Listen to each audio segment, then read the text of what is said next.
not occur. Okay. I was saying that radical changes do not occur over time, but there is a moment, like in the case of an avalanche, when they are unstoppable. And this is what happened mostly in Florence. We spoke about Florence very much because of the happy combination of renewed wealth, especially promoted by the family, the Medici, and the idea that culture was also conducive to power. Now, we did not speak much about Venice, although we will do so today. We did not speak about Naples or Milan very much, but don't forget, these are the capitals of the Italian Renaissance in particular. There are many, many others, smaller, bigger. And then we will have to address the issue of Rome. Uh, Rome is somewhat a city that comes back to life during the Renaissance. We mentioned one date, which I really like you to remember, 1417, when a new pope is elected to put an end to the schism. And this man, Martin V, by the way, it's called Martin V because his election occurred on November 11th, which is the day of Saint Martin. So he just looked it up in the calendar. So okay, I'll be called Martin, number fifth of the series. And this person, Oddone Colonna, of the very important Colonna family, Roman family, elected in Constance after the Council of Constance, had a choice. He could go and establish the Holy See wherever he wanted. In fact, he was pressured not to go back to Rome. He was offered to go back to Avignon, and the emperor wanted him in Germany. But Oddone persuaded the emperor to let him go back to Rome, which really needed a lot of work to be restored to its pristine situation. Now, don't forget, Rome during the Roman Empire, at the peak of the Roman Empire, was a huge metropolis, was more than 1 million people lived in Rome in the first century of the Common Era. Now, in 1417, there were less than 50,000. Imagine how terribly it had shrunk. But of course, it has shrunk in population, not necessarily in buildings, in streets. There, Rome had become some sort of a quarry of marble. I mean, there were statues everywhere, there were columns everywhere. People used them even to make their own homes. I mean, in fact, it was just a mad rush to spoil Rome and to steal away all these marble buildings and so on. And and so the Pope had to go back to a situation which had also deteriorated during the absence of the popes in the year 1300. Don't forget the popes had taken residence in Avignon, and therefore Rome had been practically abandoned to itself. Now, this gentleman, Oddone Colonna, Martin V, was a very, very smart person. He was elected in 1417, but it took him 2 years to go to Rome. So that's, Switzerland is not that far away. Even in the 1400s, you could make it a little more quickly than he did. But, he spent 2 years sauntering down his way to Rome, visiting powerful family, appointing cardinals who had a deep pocket. Now, some of these cardinals were teenagers, but they were not first born in the happy family of the Gonzaga, of the Estense, and many of the other very prominent families throughout Italy. The second child was usually destined to a clerical career, but of course, you normally do not start as a cardinal unless your name is Gonzaga, unless your name is Este, etc., etc. But you pay a price. You don't go to Rome pocketed. In fact, Martino had a great idea to bring wealthy people to Rome so that they could In fact, that was a conditio sine qua non. They had to restore the section of the city where their church was. You see, every cardinal has a church in Rome. They may be cardinal of Japan, but they also have a basilica or a church in Rome. And so Martin understood that by bringing all these wealthy people back to Rome, he would launch again the city the way that Cosimo had done it, practically by himself in Florence, on even a larger, more magnificent scale, which is exactly what happened. And of course, Odone was not himself a pauper, because he realized, for instance, that the Church of St. Peter had caved in, and he actually paid 50,000 golden florins to restore the roof of the church and to create a passage which had also collapsed. Now, the church we see now in Rome is not the church that Martino restored, but it was a significant basilica even then. But to tell you how terrible the situation was in Rome, we have the testimony of a humanist by the name of Platina. Actually, his real name was Bartolomeo Sacchi, but he came from a little town in Lombardy called Piadena. Piadena is the Italianized version of the Greek platea, which simply means piazza, right?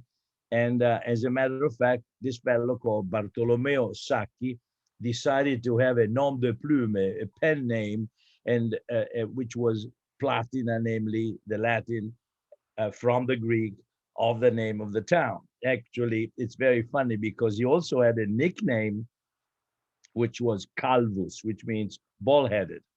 And if you see pictures of, there are quite a number of portraits of Platina, you see that he's anything but bald-headed. He has curly hair everywhere. And of course, they obviously teased him. His fellow humanists teased him by calling him bald-headed, when in fact he was a hairy guy, full of with a magnificent hairdo and so on and so forth. But we will recognize this fellow by the name of Platina, okay? Because that's the name that he became famous with, and he also authored his books with that name. Now, he wrote, among other things, he wrote the most important gastronomic book ever, but we will talk about that later. But one of his books is called The History of Christianity. Basically, it has a Latin name, of course, and it said it is called the Historia Omnium Pontificum, of all the pontifices, all the popes. Curiously enough, he includes also a very disputed life of a woman pope. The church has discarded that option, but if you look up this book by Platina, you will see that he has included as bona fide the fact that at one point even a woman became a pope. As I said, there is not enough historical document to prove that that is the case, but Platina thought so. Well, in any case, in describing Rome, Platina says something incredible. It says, nulla urbis facies. It means nullus urbanitatis judicium, which means simply there was no trace of civil life left. If you are in a city of the could house 1 million people and you have only 15, 20,000, 30,000 in it, you can imagine the type of barbaric activity that goes on. And as I said, the sport, there were all the major monuments that we admire were covered with dirt, and they were trees had grown on in the Colosseum. And so now we look at the Colosseum, whatever's left of it, and we see it very clean and pristine, but it was just covered with rubbish during the absence of the popes from Rome. And in fact, we have diaries of people who visited Rome, and each one of them describes horrible scenes. There are packs of wolves coming into the city and digging up corpses. There are robberies everywhere. the hygienic situation is terrible because everybody dumps everything in the streets. When Martino goes to Rome, he's really facing a major urban ordeal. And he's a very strong man. So the first thing he does, for instance, he appoints two people called magistri viarum, masters of the streets. And their task is that of cleaning up Rome. I mean, that's what they do there. They are nettezza urbana on a large scale. They have to start cleaning the place. There were even swamps and ponds in the city of Rome because, and the air that the Romans breathed was very, very unhealthy. So imagine, and of course there were brigands and bandits, and Martino had a very quick solution for that. He just killed them off, and so in a matter of let's say 30 years, Rome came back, not fully, of course, as it had been, but it began to, and artists, because of the presence of all these rich cardinals, also began to flock to Rome. Masaccio, for instance, Masaccio, the very famous painter, his masterpieces are all in Florence, but he also painted in the Lateran, in the Basilica of the Laterano. Unfortunately, he died very young, but I mean, there was a beginning of a flow of artists moving from Florence to Rome. It is a bit of a joke, but one could say that Florence invented two cities, Rome and Paris. They both come out as major cultural centers because of the energy that originated in Florence. Not only, as I said, artists went to Florence, but then in the 1500s, two Medicis two popes from the Medici family went to Rome, Leo X and Clement VII. And so imagine the energy that they brought to the city, and they galvanized the situation. And as far as Paris is concerned, Caterina de' Medici went to Paris. So, it's the Florentines are very proud of say that they created both Rome and Paris as we know them today. It's a little bit of an exaggeration, but it gives you the idea of what they felt at the time. Now, I want you to also consider two terms, two words. One is Stoic, and the other one is Epicurean. Okay, we spoke about Epicure, Epicurus, and we spoke about the rediscovery of the ancient manuscript of the De Rerum Natura, and we spoke about the fact that his thinking is not very far from that of Aristotle, and Aristotle reestablishes the principle of pleasure as a pulling factor towards knowledge, towards happiness. So, but let's consider the fact that if you're not an Epicurean, and today an Epicurean, it's usually defined as a person devoted to sensual pleasure, mostly in drinks and food. Obviously, we must have a completely different understanding of this situation. What goes into that name is by far more complicated and sophisticated than this definition that we have today gives us. But it is also the definition that Dante had. Remember that he said those Epicureans are condemned because they only take pleasure in material satisfactions. We know that things are different, okay? But let's say that this stereotype, this negative appreciation of Epicureanism uh, is contrasted by the positive appreciation of Stoicism. Now, a Stoic is a person, and this is in any dictionary, who can endure pain and hardship. And if he's a true Stoic, he won't even notice his best friends that he's suffering and despairing. I mean, a Stoic has the stamina of standing up to pain. And now, if you consider that the life on earth is nothing but a traveling through a valley of tears, then you better be a Stoic and be capable of standing all this suffering with the promise that, of course, your suffering will be rewarded with happiness in the hereafter. We have mentioned the fact that there are several books and tracts and essays uh, airing in on this concept and suggesting that the world is something contemptible, something to be despised. All the earthly satisfactions that we now enjoy for a long, long time, philosophically speaking, were negative. And we notice that things change bit by bit until they explode with the text that we mentioned. So you have a contrast between the Stoics, let's say the Stoic encampment, and the Epicurean encampment. And there is one humanist by the name of Lorenzo Valla who decides to create a dialogue. And it's interesting because when you say dialogue, you immediately think of Plato. You know, Plato is the great writer of antiquity who never wrote essays as we understand. You know, if you write an essay, you start with a hypothesis and then you try to demonstrate it and so on and so forth.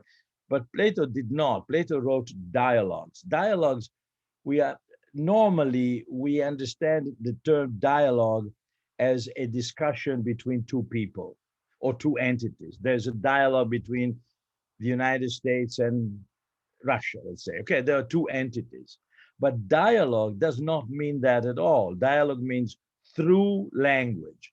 Okay, so it means that the truth that you are trying to get from from writing is in the language that you use. Okay, it's very different with uh, Plato only wrote dialogues, whereas Aristotle wrote essays. Well, I mean, he didn't write them, but his pupils put together what we now would recognize as an essay.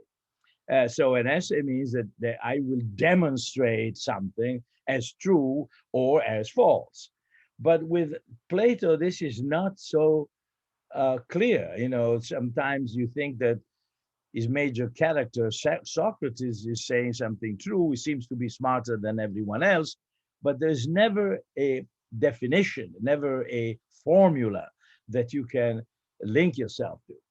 Now, in the Renaissance, at this particular time, despite the fact that Aristotle is the main mover, the the privileged form of the humanist is that of a dialogue.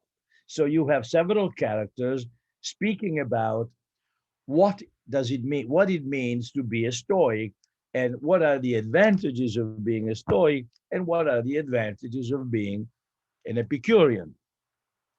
For a long time, Stoics won out with Lorenzo Valla.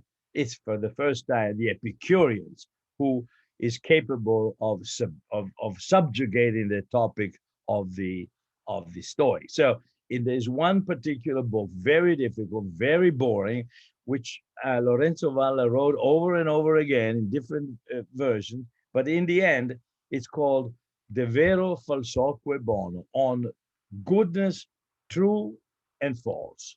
And of course, the false goodness is attributed to the Stoics, but the uh, truth, which matters and counts, is attributed to the Epicureans. This is, to us, it means little, but it's one of those major, major points. You know, it's in which this change in perspective between suffering and enjoying occurs. Naturally, Valla has to be very careful because he doesn't want to be misunderstood as a materialist, and therefore he navigates with certain amount of shrewdness, and he also points out that the Stoics are not totally wrong, etc., etc.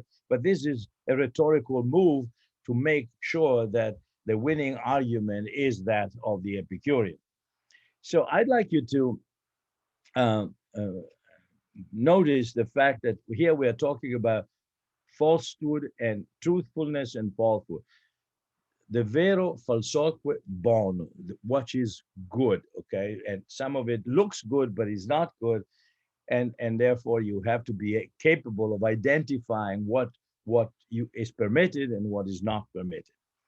Well, towards the end of the century, uh, another humanist, which who we mentioned before, namely Platina, also wrote a book.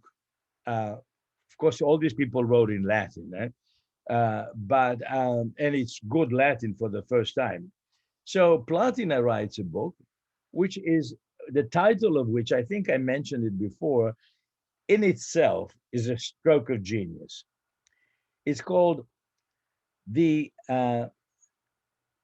unpermissible unpermissible pleasure, de honesta voluptate.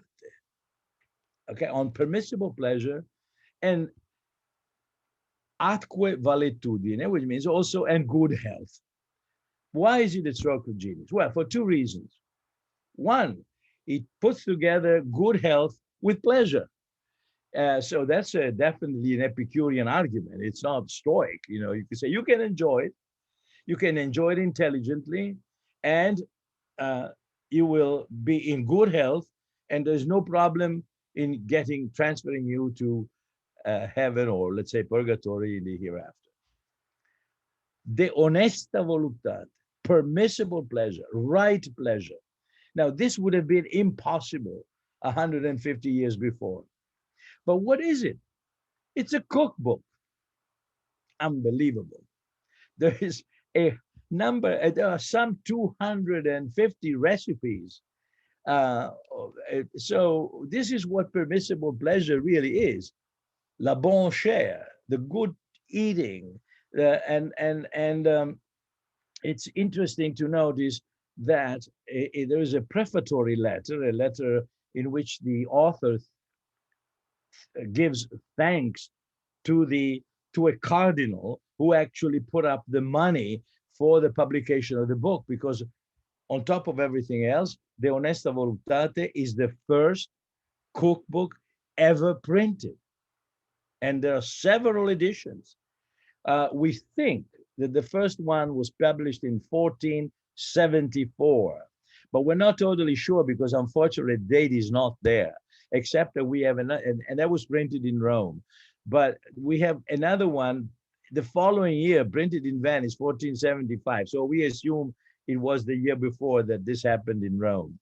But amazing, this book was translated into several languages, including Italian, okay, which is very strange. I mean, just Italian, writing in Latin, and eventually his book is translated into Italian. I will tell you why this is so funny in a minute, but just imagine this book, this book went around the world. It was translated into French, into German, into English, etc., etc., etc. So at that point, Italian gastronomy just explodes throughout Europe. It dominates the European scene because of a single book. Well, actually, there's a second factor, the fact that Caterina de' Medici goes to Florence and she goes with a retinue of cooks and so on and so, I'm sorry, goes to Paris, and she transfers with a number of cooks and hairdressers and painters and so on and so forth. So she turns a little town on the Seine into a major European capital. But as far as we are concerned, we have to give credit to the ability of the printers throughout Europe, especially in the city of Lyon. There was a major center of printing, as there was one in Venice, and this book just is a great bestseller of the time. Now, why is it funny that it had to be translated into Italian? Well, it is funny because Platina had already translated an Italian manuscript into Latin. What he gave us is, in fact, an enlarged and beautified translation of an extant Italian manuscript written by somebody else. Let me hold here for a moment. Platina does not mention the fact that he is translating, in fact, lifting all those recipes from somebody else.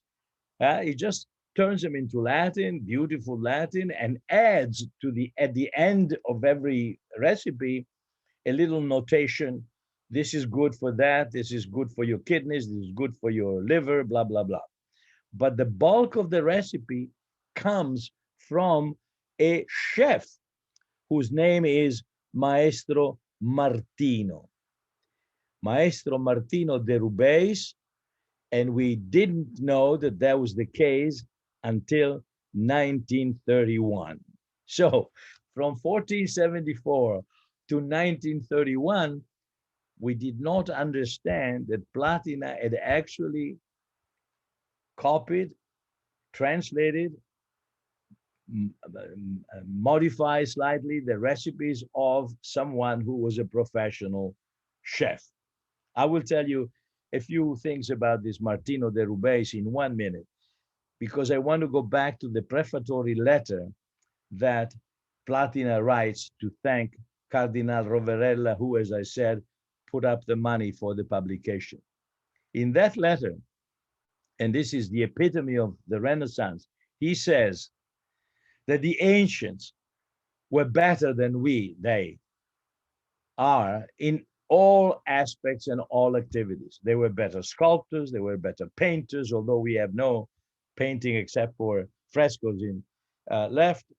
But they were better engineers, they were better astronomers, blah, blah, blah. They were better in every aspect of civil life, except for one, gastronomy.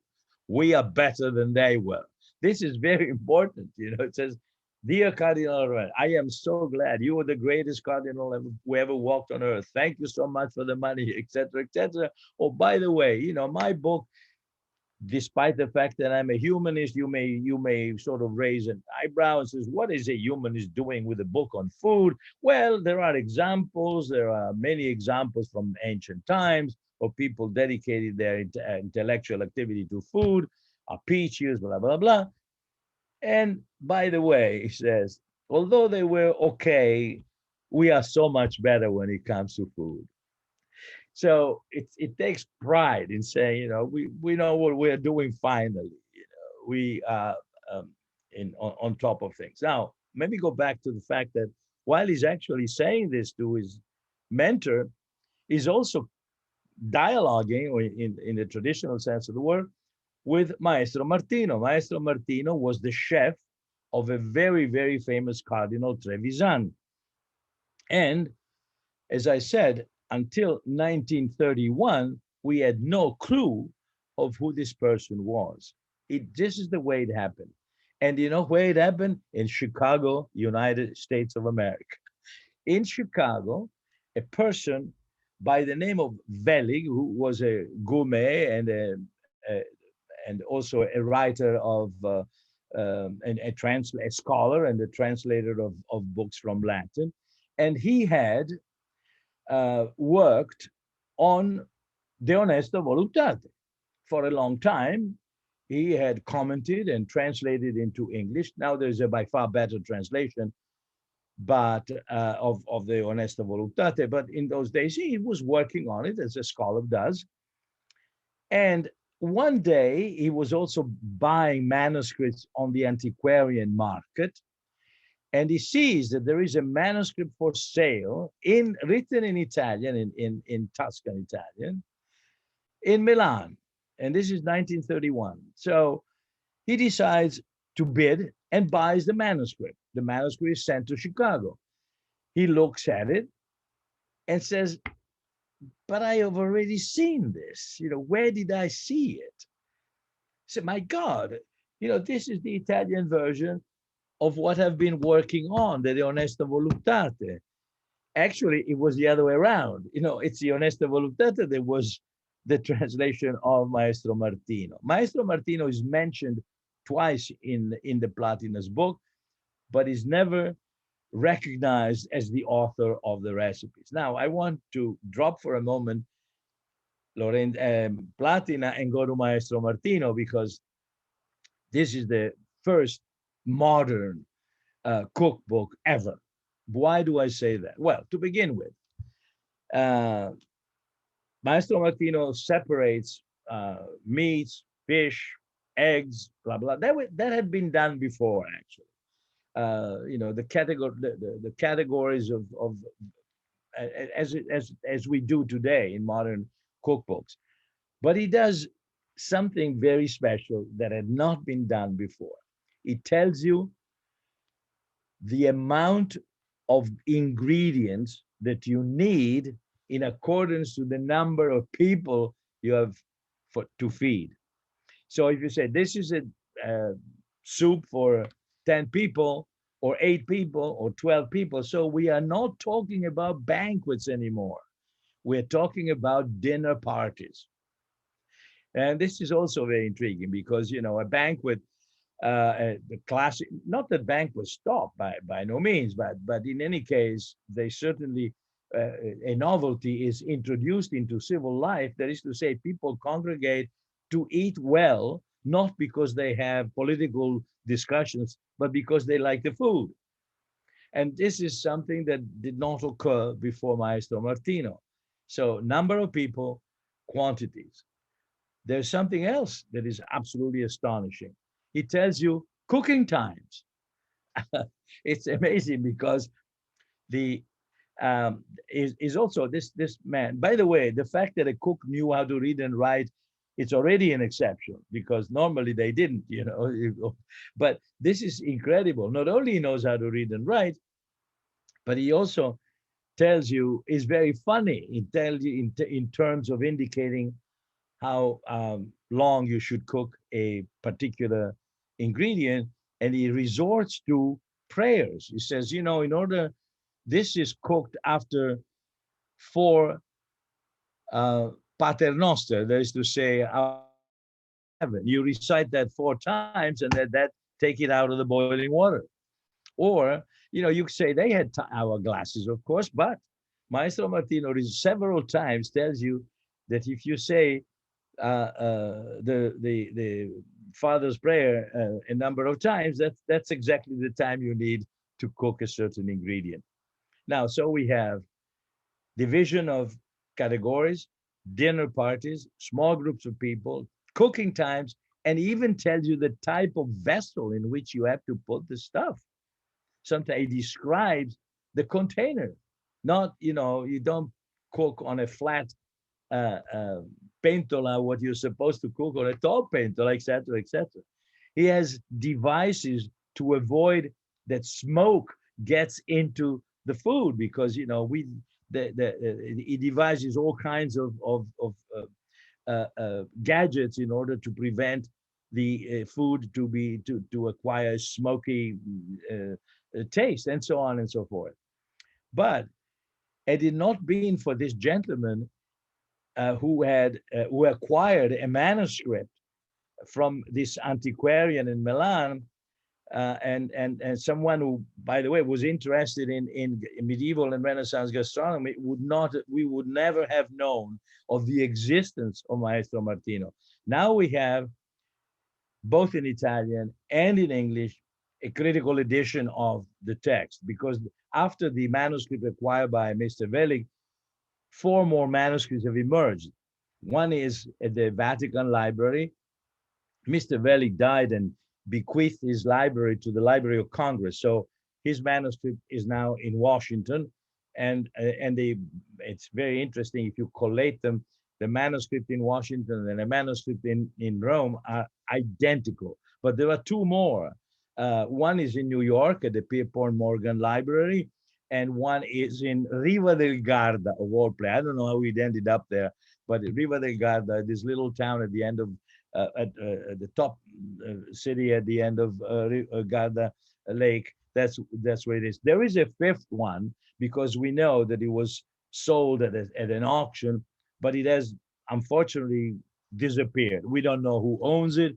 When I did the edition of Maestro Martino, I asked everyone if they could indicate the possessor of this manuscript, and nothing has turned up so far. But eventually it will. There's another manuscript, and of course the recipes vary a little bit, but except for the 2 main manuscripts, Washington and the Vatican one, which are practically identical.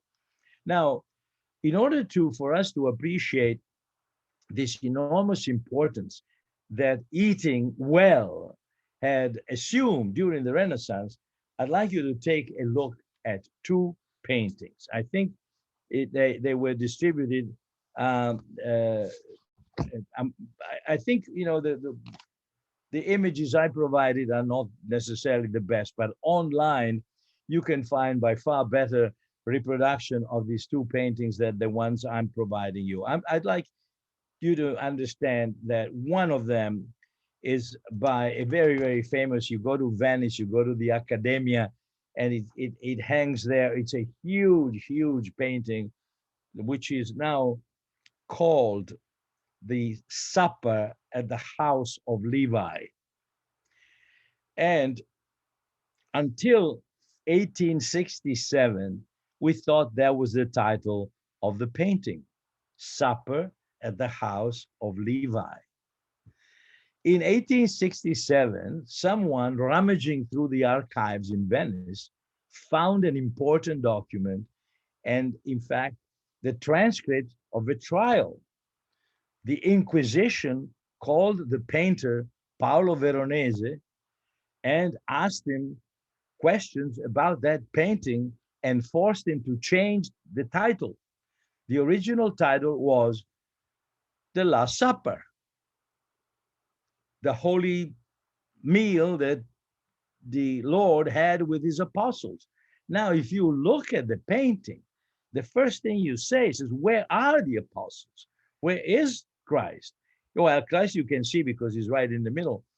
But there is such a confusion, so many people going around there that you can hardly identify that as the Last Supper. So the Inquisition had a point that said, this cannot be a painting for a church. It was hanged in a convent of the Dominican friars in Venice, and when they saw that, when the Inquisition saw it, said, no, this cannot be done. You probably see that in the middle of the painting, on the floor, there's a dog, and they said to the painter, we want you to eliminate the dog, to Paolo Veronese, and replace it with Mary Magdalene. And you know what the answer was? No way. The painter stood up and said, I am sorry. Io faccio il pittore. He spoke Venetian dialect, and the Inquisition spoke Latin to him. It's very interesting to see this document. He says, hey, wait a minute. I'm a painter. I know what I'm doing. And he says, the friars at St. Dominic gave me all that space, and I knew how to divide it and how to repaint. In fact, it's beautifully divided, the columns, etc. It's a pagan feast. It has nothing to do with the Last Supper, but that's what he called it. And I want you to see the amount of attention paid to food. Imagine if a religious painting can accommodate so much gastronomic pleasure, the game is over. We've done it. Food has won. Now, there are some. If you look at the right hand side, at the left of the painting, but the onlooker has to look at the right. You see two people who are actually soldiers coming down from the stairs, and one of them is actually drinking red wine and putting his nose into the glass, because of course you want to first smell and then drink. You can see in the middle of the painting, there's a rather portly individual next to a cardinal, to a black figure of a cardinal, and that is probably the master of ceremonies. There is even, if you look between, you see the column. There's a column to the extreme left, and then an arch and another column, and behind that column, if you can blow it up, you can even see a character with a fork in his mouth. He's actually trying to get a piece of meat from his teeth, because obviously something is bothering him. It's right, you see where the green character is with his wide open arms? To the left of that, hiding behind the column, but peeking from it, there's a fellow with a fork. And he says, something got stuck here. It's a feast of first magnitude. And this is a painting that the Inquisition forced the painter to, since the painter refused to change it, they said, okay, then you have to change the name. This is not the Last Supper. This is the a feast at the house of Levi. And in fact, if you go to Venice, you will see exactly the this particular inscription. It's in Latin. Again, it says Fecit Domino Convivium Magnum Levi. And then it tells you Luca Capitulum 5. Okay, so it tells you even where you can find a description of this particular scene in chapter 5 in the Gospel by Luke. You will find a description of this meal. I have one more painting that I like you to take a look at, and it's by a fellow Bernardo Strozzi, much later. We're talking about the beginning of the 15th century, of the 16th century, okay? So, as I said, Veronese is, it's 15, um, 76, and this is 1609, I believe. But in any case, doesn't matter. It's at the beginning of the following century. Now, once again, you have a religious topic. You can see on the left, you have Christ with his very funny position. His arms are saying, so that's that. There's nothing else to discuss. This is the issue. This is the truth. And to the right, standing with a red hat, you have Simon the leper, because this is a dinner at the house of Simon by Bernardo Strozzi. And as you can see, the man has his hand is putting forward his hand, and it's the dialogue is supposed to be between Christ and Simon on some religious issue. But if you look at this painting, the central figure of the painting, the first thing you see looking at it is a man looking at a spoon. I hope you can enlarge the painting and see there is a fellow looking at his spoon, and the center of the table is the center of the painting is empty. Now imagine, this is the one. On the one hand, you have to reflect, this is a very serious conversation. It's an episode from the gospel in which the Lord is preaching the truth and Simon is asking questions. But look at that position. That's that, there's nothing else we have to say. And while these two, the main characters, are positioned one to the left and the other one to the right, the center of the painting is devoted to someone who's checking what he's eating. The point I'm trying to make, and I think I'll have to conclude on this, is the fact that if you look at Last Suppers, which, by the way, as a topic for painting, comes into full swing in the 1300s in Florence. Once again, there are more than 30 cenacoli in the city of Florence and surrounding areas, beginning with the middle of the 1350 on. You have in a convent, especially Dominican convents, you have in the refectories, you have Last Suppers galore, and there's nothing on the table. There's a beautiful white cover, except for some elements like bread and wine, of course, but those are symbolic. That's symbolic food, because bread is there to represent the body of Christ, and the blood and the chalice with the wine is there to represent his blood.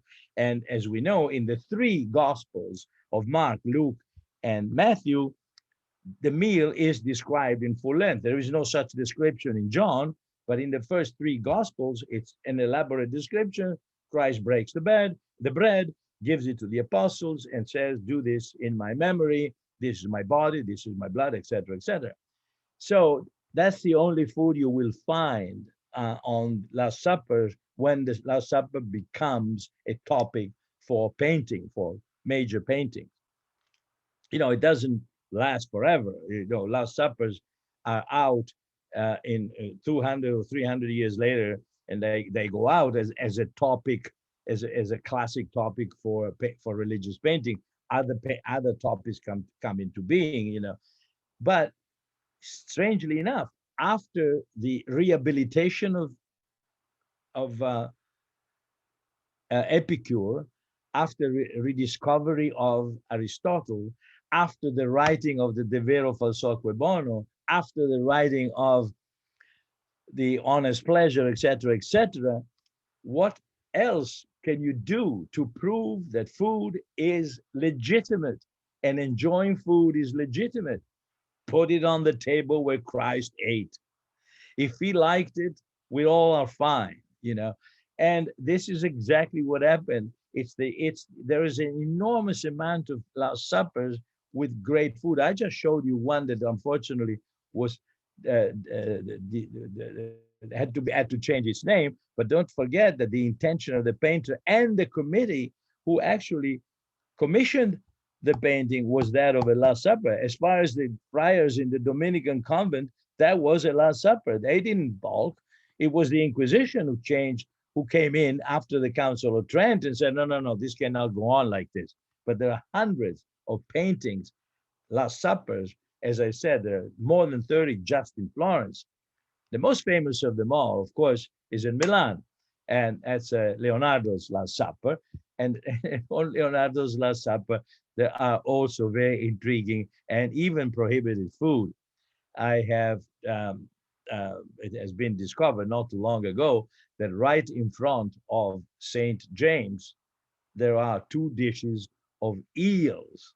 Now, eels are a prohibited food, and no matter how you turn it, whether the Last Supper was a Seder or not a Seder, it was still a Jewish meal.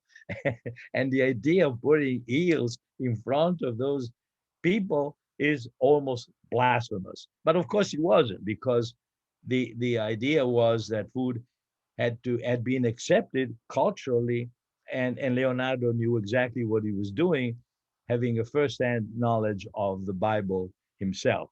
I see the time is up. Maybe there are some questions that you want to ask. I hope this gastronomic conclusion is of some pleasure to all of you.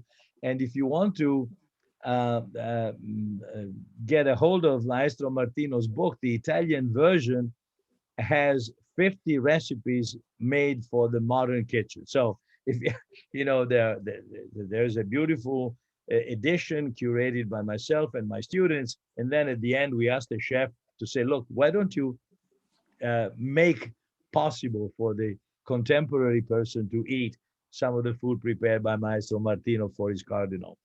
Okay, so I'll stop right here, and I'm all yours for questions and any other specification you may want to ask.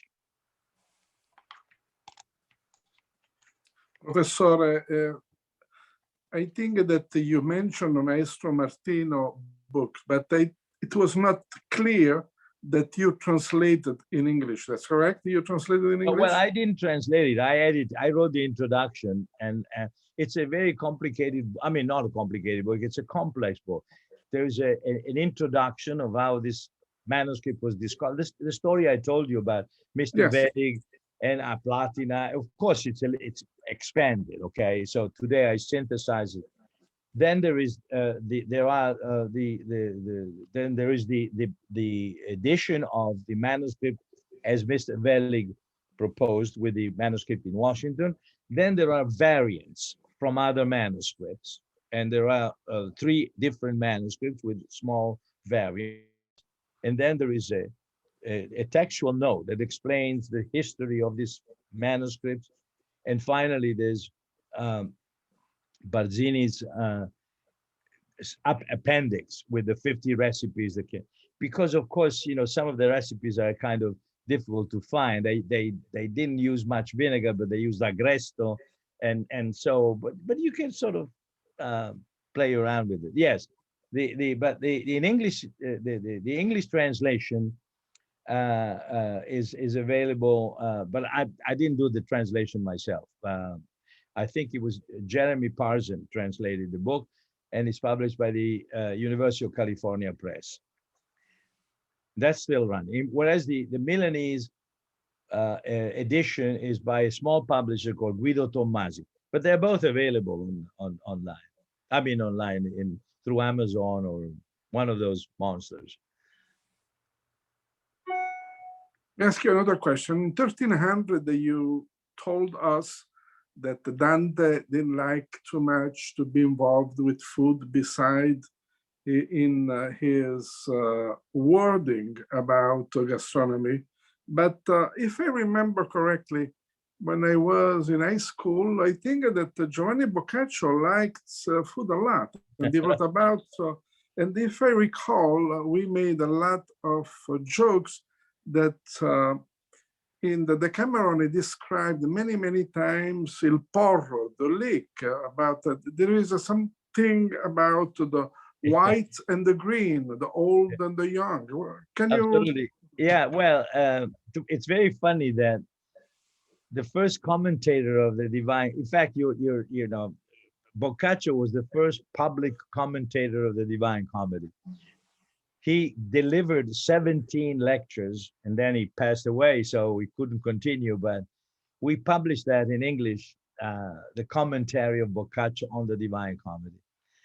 And so this is you know, is very serious, very ascetic, very stoic in a sense. But then when it comes to himself, when he's by the way, leek was an interesting ingredient because Platina was also very much like ate a lot of leeks, and in fact, there are many jokes about Platina as a leek eater because apparently it left him with a rather foul breath, and and some people made little verse of teasing him for this particular predilection. And on top of everything else, I have to say the Platina is also mentioned by Leonardo as a place where you can find a lot of vegetarian recipes. Apparently, Leonardo was a vegetarian. But in any case, to go back to Boccaccio, Boccaccio is a bon vivant. I mean, you know, there are several description of banquets, of meals. There's and even wine. I mean, Boccaccio is a wine drinker. There's a little of a controversy about what he meant by Greek wine. Most often, scholars have thought that he meant white wine.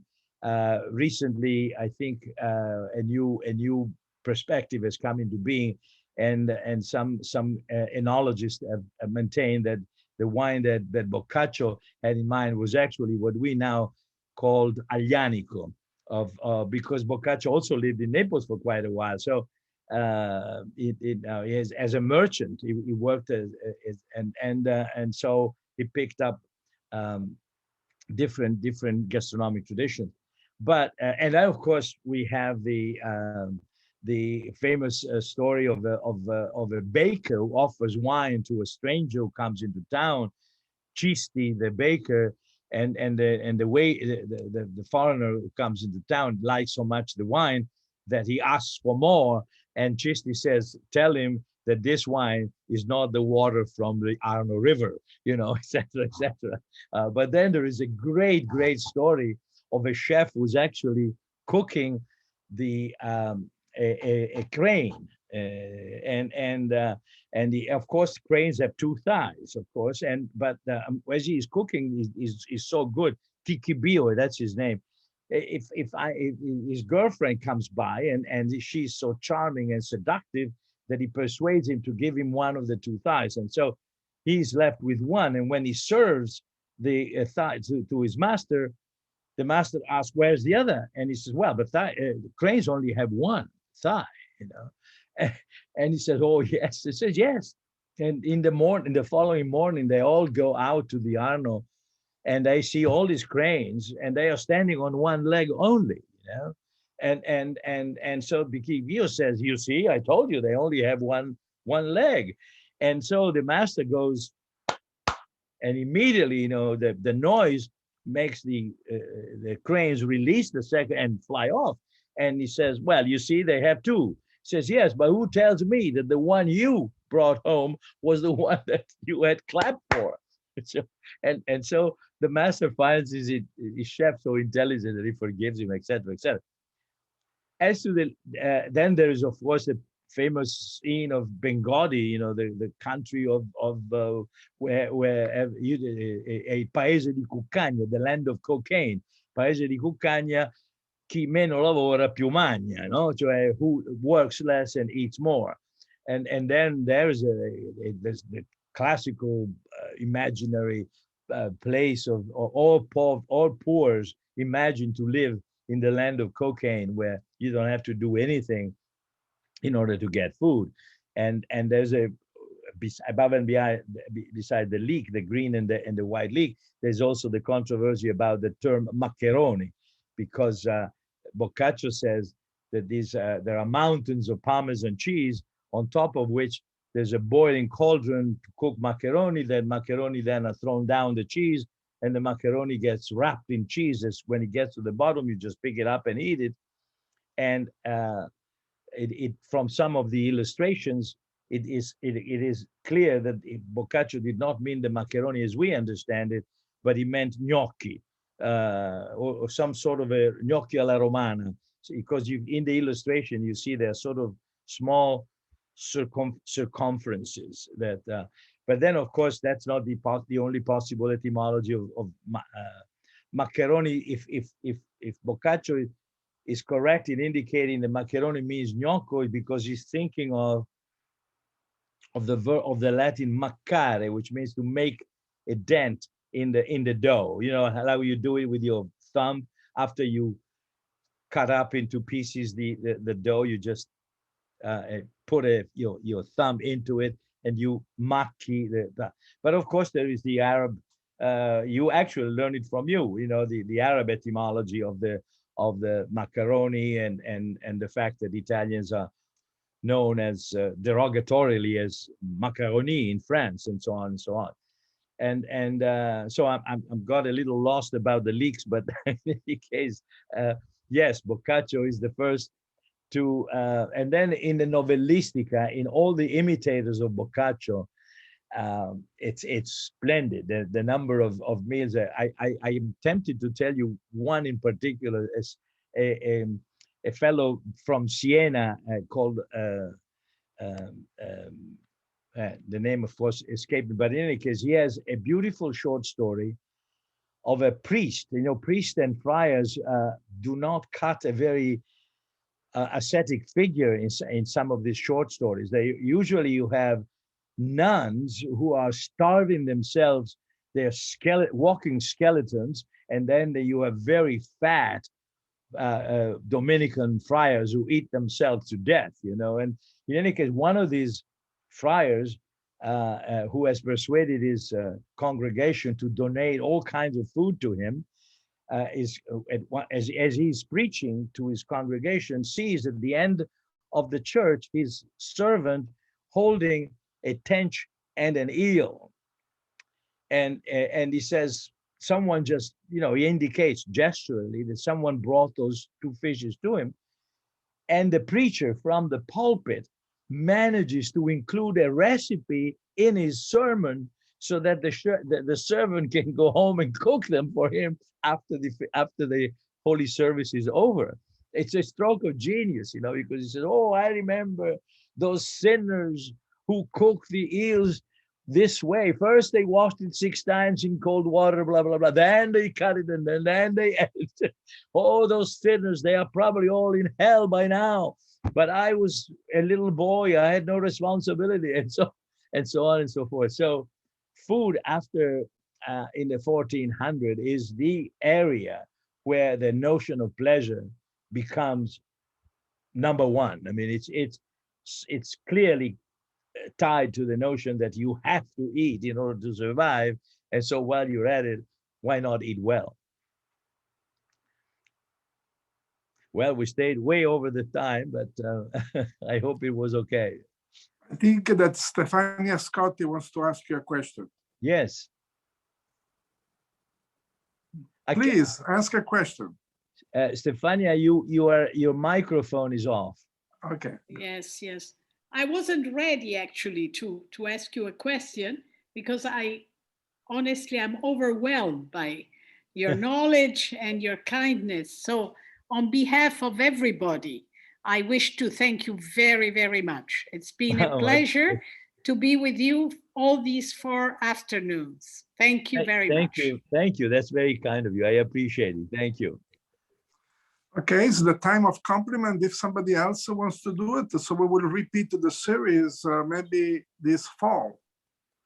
You know what? It would be nice. It would be to, if we have more time, to actually get into the literature and see some of these, to read together some of the passages from the books. So if we could circulate beforehand, it's not the whole book, but you know, a section of it, then we can comment upon it. It's very intriguing to see the kind of language they use and the sort of subterfuge which they have to sometime adopt in order not to be overtly praising too much, praising too overtly what they're saying, because you know in the beginning it goes by degrees, by steps.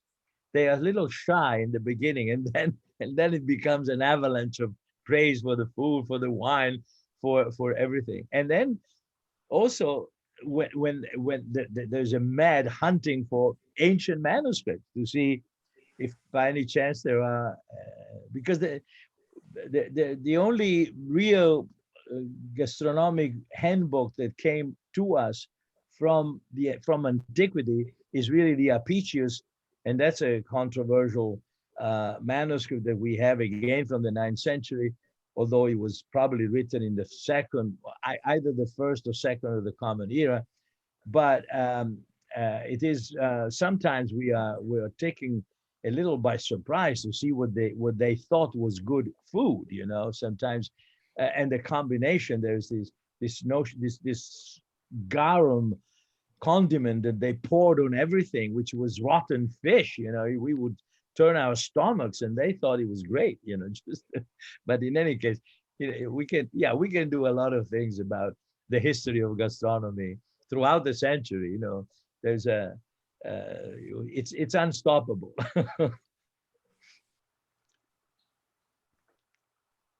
Okay, if you don't have any more questions, I think we will go to our kitchen, and maybe we will prepare something with eels or with leeks, or maybe any other recipes that we will read from the Maestro Martino. Okay. So thank you very much to everybody. I Thank wish you. you a great summer. And believe it or not, we will start again because there is something that is very important for me, that I saw that the number of people that they start listening to this conference has not changed. That means that they all came back, so they are very interested. And it is a real pleasure for the IACE to be associated with this level of culture. So thank you very, very much. Thank you, Professor Ballerini.